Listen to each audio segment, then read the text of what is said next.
Bonjour à tous, bienvenue sur Sensation. Fin 2023, le département de l'Essonne a signé un partenariat avec Engie afin d'aider les habitants à mieux maîtriser leur consommation d'électricité. Pourquoi ce partenariat? Quels bénéfices pour les Essonniens? Pour en parler avec nous, je suis aujourd'hui avec Paolo de Carvalho. Vous êtes président délégué en charge du logement au conseil départemental de l'Essonne, président délégué également à la politique de la ville et au fonds de solidarité logement. On va en parler tout au long de cette émission. Bonjour. Bonjour Jessie, merci pour l'invitation. Alors le département de l'Essonne est le premier département à signer un partenariat avec Engie dans l'accompagnement des habitants dans la maîtrise de leur consommation. Comment ce partenariat a pu voir le jour? Alors c'est d'abord, on va dire, une relation humaine qui s'est créée avec plusieurs partenaires, notamment avec Engie, avec EDF et aussi Total Énergie, puisque vous savez que le Fonds de solidarité de logement est payé par l'argent de nos impôts. Et parfois, des gens avaient du mal à payer leur facture d'énergie ou même leur loyer. Et donc, c'est le Fonds de solidarité logement qui reprend donc ces dettes. Et avant, ce Fonds de solidarité était payé uniquement par l'argent public. Et donc, j'ai proposé donc à ces trois énergéticiens de pouvoir contribuer à cela. Et nous avons donc rencontré Engie qui nous a donné 270 000 € pour participer à l'effort de guerre pour aider les personnes en difficulté. Et grâce au service gratuit Mon Pilotage Élec d'Engie, les habitants peuvent donc contrôler leur consommation. Quel sera votre rôle dans ce partenariat afin d'inciter les Essonniens à tendre vers ce service? J'ai envie de vous dire que ce partenariat, il est d'abord c'est la première fois que ça existe, le partenariat entre une entité comme Engie et un département. D'abord, c'était de maîtriser la consommation. Et puis faire quelque chose qui soit simple, parce que vous savez, je vous le disais, il y a quelques temps, quand j'étais déjà invité chez vous, que la meilleure énergie, c'est celle que l'on ne consomme pas, mais la meilleure énergie, c'est celle aussi qui est la mieux maîtrisée. Et donc l'idée de ce système, c'est d'installer un petit boîtier sur des radiateurs électriques et ensuite de pouvoir piloter avec son smartphone eh bien, la consommation heure par heure, jour par jour. Pourquoi il est essentiel aujourd'hui de trouver des solutions et de s'engager au sein du département vers une meilleure maîtrise de notre consommation énergétique? Je crois que c'est d'actualité. Il faut vraiment se dire qu'aujourd'hui, les gens sont de plus en plus en galère, en tout cas certains, et certains même ont beaucoup de mal à payer leur facture d'électricité. Et l'idée, c'est de pouvoir leur permettre de contrôler cette consommation. Il y a 136 000 Essonniens chauffés aujourd'hui par le biais de ce système. Et l'idée, c'est de les accompagner. Et pour vous donner un ordre d'idée, c'est grosso modo 18% d'économie quand on installe ce système. Alors le partenariat donc, a été signé fin 2023. Est-ce que les Essonniens peuvent déjà justement prendre connaissance ou avoir ce service avec eux? Oui, c'est simple, c'est assez simple. Vous allez sur le site internet d'Engie ou du conseil départemental. Ensuite, vous remplissez le petit questionnaire. Si vous avez entre 3 et 20 radiateurs, eh bien c'est tout à fait gratuit. On vous envoie ce système, vous le branchez à votre radiateur électrique et puis ensuite vous pouvez maîtriser avec votre smartphone. Vous avez déjà un bilan prévisionnel de ce que ça pourrait donner, on va dire d'ici 2-3 ans en termes de réduction énergétique ou pas encore? Ce que je peux vous dire aujourd'hui, c'est que ce que l'on sait, c'est que en installant ce système et ce boîtier, vous avez grosso modo 18%, je vous le disais tout à l'heure, de consommation en moins. Donc voilà. Ça permet aussi de réduire les tensions d'approvisionnement et puis éviter aussi les surchauffes. Et ça, c'est quand même important parce que ce qui est important, c'est d'avoir une maison ou un appartement qui est chauffé à 19-20 degrés maximum. Vous êtes donc le président délégué en charge du logement et donc directement touché par cette volonté du département d'accompagner les ménages vers une meilleure maîtrise de la consommation énergétique. Vous l'avez dit, c'est très actuel. Est-ce qu'il y a malgré tout une urgence face à cette transition énergétique et aux enjeux de l'environnement pour demain? D'abord, l'urgence, elle est environnementale. Il faut d'abord essayer de maîtriser la consommation. Ensuite, il faut permettre, et c'est ce que l'on fait avec le conseil départemental via la prime écologie, permettre aux Essonniens de pouvoir être mieux isolés.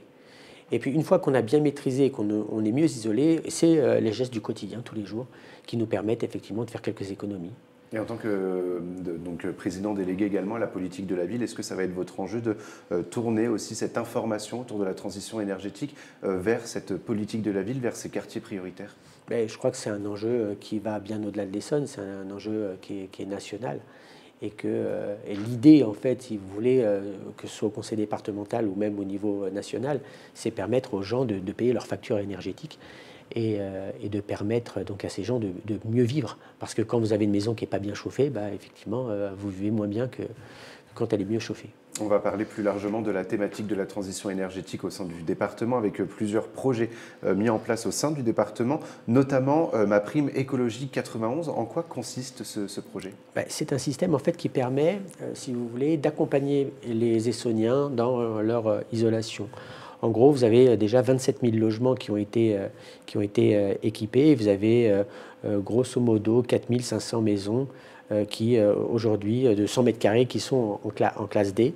Et donc l'idée c'est de les accompagner. L'objectif de tout cela c'est grosso modo 35% d'économie d'énergie. L'intérêt principal du département c'est justement de trouver des solutions notamment en faveur des ménages précaires. Mais oui, parce que les ménages précaires, c'est un vrai sujet, notamment en quartier politique de la ville. Aujourd'hui, il y a la fin du monde, mais il y a surtout la fin du mois. Et les gens, aujourd'hui, ne savent plus comment se chauffer, ne savent plus d'ailleurs, même parfois, ils ne savent plus comment faire pour manger. Et donc l'idée, c'est de faire des petites économies qui font qu'à la fin, les gens peuvent mieux vivre ou mieux survivre pour certains. Justement, la transition énergétique fait peur puisque de nombreux citoyens ne connaissent pas les aides qui existent ou pensent que cela revient trop cher. Est-ce que le département a à cœur d'informer justement les Essonniens sur les dispositifs mis en place pour les aider, les accompagner dans cette transition? On sait qu'il y a des associations notamment qui informent, mais est-ce que l'Essonne va aussi informer sur ces aides qui existent pour payer moins cher cette transition énergétique qui fait peur? Alors, on fait plusieurs choses. D'abord, l'Essonne, c'est d'abord 55 millions d'aides qui ont été mises en place. On a créé notamment à Dourdan, puisque je suis aussi le maire de Dourdan, un forum du bâtiment et de la copropriété pour aider les propriétaires et les copropriétaires ou même les locataires. Et puis on a notre maison de l'énergie à Ivry avec un échantilliothèque et là vous pouvez venir et il y a des collaborateurs du conseil départemental qui peuvent vous aider éventuellement à analyser votre situation. Et le département lui-même fait-il des efforts pour réduire sa consommation énergétique? Si vous allez au conseil départemental, vous verrez qu'en ce moment on est en train de changer toutes les fenêtres. Et il y en a un sacré paquet. On va finir un petit peu par parler de vos ambitions pour 2024 en tant que président délégué en charge du logement, mais également de la politique de la ville. Quelles sont vos ambitions pour les Essonniens?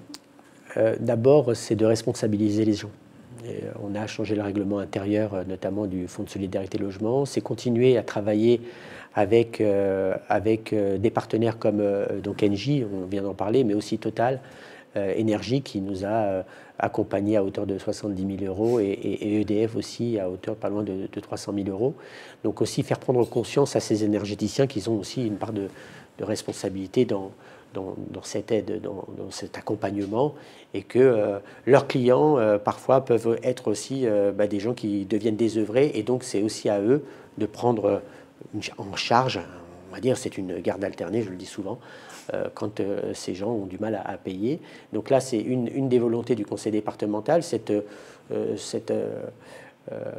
partenariat entre le privé et le public, et puis évidemment continuer à accompagner les gens du mieux possible. Le logement comprend également la construction de ces logements en pleine crise de l'immobilier. On a également le SDRIF voulu par Valérie Pécresse dans la région Île-de-France avec ces logements, pas solidaires, mais les logements sociaux. C'est les logements sociaux. Pour autant, le développement des logements en Essonne, est-ce qu'il va se poursuivre en 2024 avec tous ces enjeux autour du logement et à la fois la crise de l'immobilier?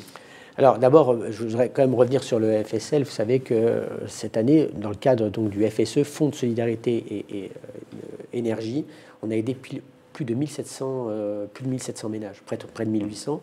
Et donc sur ce Fonds de solidarité énergie, 73% liés à l'électricité. En ce qui concerne les logements sociaux, évidemment, c'est un vrai sujet. D'abord, il faut rénover les logements sociaux existants et puis ensuite construire de nouveaux logements sociaux. Bon, alors le logement social, j'ai envie de vous dire, peut-être jeter une bouteille à la mer ici dans votre radio, mais logement social, tout le monde est pour, mais quand vous allez voir les maires pour leur demander s'ils veulent construire du logement social, bon, c'est toujours bien, mais ailleurs. Bon, en tant que maire de Dourdan, nous, on a 33% de logements sociaux et je crois qu'il faut que chacun des maires essonniens puisse faire l'effort de pouvoir construire du logement social. On pourra justement y revenir dans une prochaine émission. Merci beaucoup Paolo de Carvalho d'avoir été avec nous sur Sensation. Pour plus d'informations, on peut se rendre sur le site essonne.fr tout simplement. Et pour revoir ou réécouter cette émission, rendez-vous sur notre site, notre chaîne et notre application Radio Sensation.